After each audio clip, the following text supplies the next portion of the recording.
gente! Como que vocês estão? Bom, no vídeo de hoje eu vou ler esse livro aqui, O Grande Livro do Medo. Eu já li ele uma vez aqui e eu resolvi trazer ele novamente pra vocês. Então vamos lá. É um terror meio infantil, na verdade, então não tem nada de muito uau assim nele.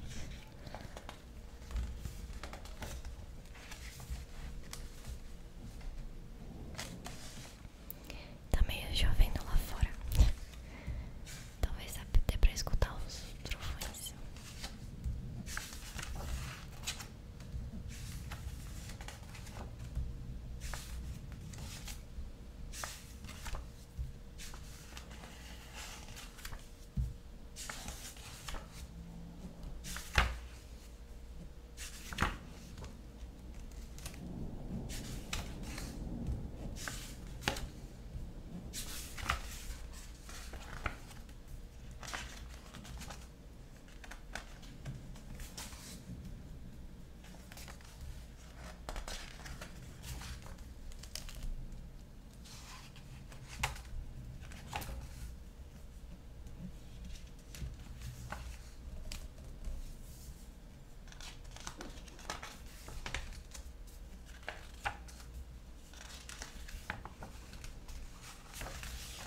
Bom, acho que eu vou ler esse aqui.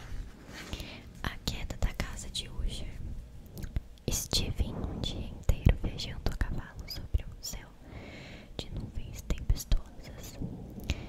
Ao cair, por fim, tive diante de mim a silhueta da casa dos Usher. Ao vê-la pela primeira vez, tive uma sensação deprimente. Ela estava envolta em uma atmosfera tétrica, e aquelas paredes geladas e janelas que pareciam olhos vazios afundavam em um desânimo. Eu não havia descido quando vi meus pés em uma lagoa cujas águas mortas refletiam a imagem invertida da sombria mansão, com seus muros e janelas horripilantes ao contrário. Apesar disso, meu plano era passar umas semanas na casa. A carta de Roderick Usher, meu amigo de infância, havia mexido comigo. Suas palavras soavam como um grito desesperado ao me pedir que lhe visitasse, e contavam que sofria de uma doença terrível. A família dos Usher, agora em desgraça, havia sido muito renomada em sua época. Ela era conhecida por ter pouca relação com os demais e também gozava de uma sensibilidade muito especial que havia dado para a família alguns artistas. Fui a cavalo até a entrada, onde um criado veio me receber. Fixei o olhar na rachadura que havia na fachada, do telhado até o chão, e me pareceu que desenhava uma expressão desagradável na entrada da mansão. Segui o criado por corredores longos e labirínticos até chegarmos à sala onde se encontrava o dono da casa. Eram corredores tristes e escuros que reforçaram minhas primeiras sensações. De fato, toda a casa estava impregnada por uma repulsiva e mal cheirosa decadência. A sala era ampla e de teto muito alto. Só os móveis próximos das janelas ficavam iluminados. O resto se escondia em uma insalubre penumbra. Quando entrei, Roderick Usher se levantou.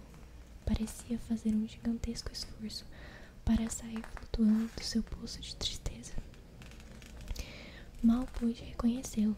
Ele tinha os lábios muito finos e a cara muito pálida, com um cabelo tão ralo que parecia uma teia de aranha. Se o brilho dos seus olhos deixava entrever que havia alma naquele homem. Um curioso nervosismo envolvia suas palavras e seus gestos. Ele me falou da vontade que tinha de me ver e do mal que o consumia. Referiu-se a uma sensibilidade exagerada, uma estranha agudeza dos sentidos. Para ele, A luz havia se tornado algo insuportável dos seus olhos. Todos os ruídos a molestavam e dizia que os tecidos atacavam sua pele como se fossem monstros. Eu o vi molestado pela demência e pelo medo. Vou morrer disso, amigo. Cedo ou tarde, a vida e a razão me abandonarão ao mesmo tempo, disse-me ao final de suas palavras de boas-vindas. Embora temesse a permanência em sua casa, eu me comovia terrivelmente ao pensar que aquilo era o que restava do meu amigo de infância. Por isso, ao final, me deixei instalar em um quarto confortável. No dia seguinte, enquanto conversávamos numa sala, uma misteriosa figura passou lentamente olhando para o chão. Era sua irmã, Lady Madeline, a única parente que lhe restava e a quem a morte rondava. Provavelmente, essa tristeza havia feito com que ele também caísse doente. Lady Madeline e o meu amigo, eu soube depois, eram gêmeos, e a natureza os unia de uma forma muito especial. Nesses primeiros dias, dei-me conta que Roderick Usher já não saía mais de casa e que aquele ambiente havia influenciado seu ânimo. Aos poucos mais de casa... Não, calma, me perdi. Aos poucos, convenci-me de que era impossível levantar a moral daquela pessoa. Usher me pedia que eu acompanhasse em suas longuíssimas horas de tédio. Durante minha visita, fiz o possível para lhe alegrar a vida. Compartilhamos muitas leituras, pintamos e escutei suas confissões. Em uma de nossas conversas, Usher me disse com toda a convicção que estava de acordo com a teoria de que as plantas têm sentimentos. E, além disso, acrescentava que os muros de pedra, os móveis, as velas e todas as coisas também tinham capacidade de sentir e transmitir. Na semana em que estive na casa dos Usher, Lady Madeline morreu. Então, Roderick me revelou sua intenção de conservar o corpo durante 15 dias, notícia que superou minha tolerância e compreensão. Pelo visto, o mausoléu da família se encontrava muito longe, e além disso, o médico havia pedido um exame do corpo após a sua morte. Tive de ajudar Roderick a fazer os preparativos.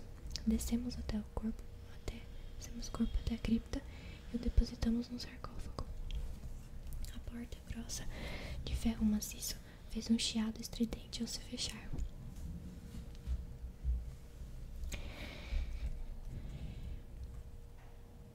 Calma. Aqui. Alguns dias depois, os sintomas da doença do meu amigo pioraram. O brilho de seus olhos desapareceu e, com ele, a única forma de vida parecia habitar aquele corpo. Um tormento interior que ele já não podia dominar transformava em uma sombra trêmula, como um espectro. Em uma noite de tempestade, essas mudanças foram mais chamativas. Eu estava em um quarto no primeiro andar. Já fazia tempo que eu havia deitado e uma estranha inquietação não me deixava dormir. Fui ficando muito tenso e chegou um momento em que tive de me afundar na cama. Eu estava suando. Depois de um tempo, escutei uns passos fracos lá fora, nas escadas, e uns instantes depois bateram à minha porta. Escutei o murmúrio do meu amigo e o fiz entrar. Sua aparência era impactante. Seu olhar era o de um louco e histérico. Entrou no quarto e correu até a janela para abri-la, enquanto gritava: "Você não a viu? Você não a viu?" De repente, um vento infernal entrou pelo quarto e empurrou nossos corpos do lado de fora. Uma tempestade de uma força sobrenatural envolvia a casa do Usher. Não se via a lua, e o céu estava tão baixo que parecia ter seu horizonte bem em cima da mansão. "Vamos fechar a janela. Em seu estado não lhe convém isso. É uma tempestade muito forte", eu disse. Para acalmar Roderick, sentei-o em uma cadeira e lhe propus que lêssemos um pouco com calma. Escolhemos um livro e eu o li em voz alta. E Etereldo desferiu-se seu martelo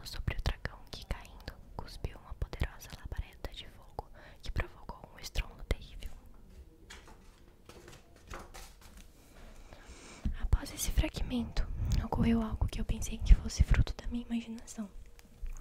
Escutei um chiado horrível, como se viesse de um ponto afastado da casa, muito parecido com o que eu havia imaginado que fosse da respiração de um dragão. Vi que Usher havia se virado em sua cadeira e tinha a cabeça baixa.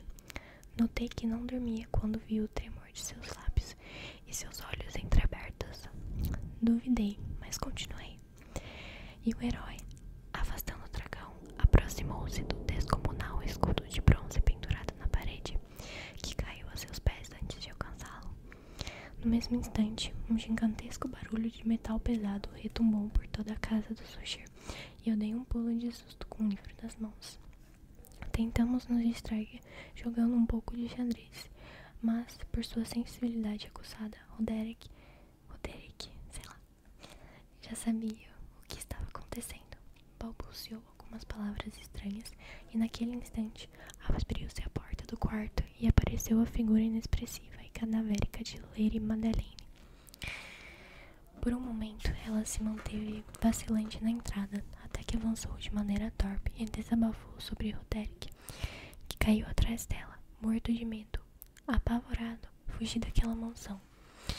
Na estrada, montado em meu cavalo, ao me virar, vi que, debaixo da tormenta, a casa dos Usher se partia ao meio pela rachadura da fachada e se afundava naquela sombria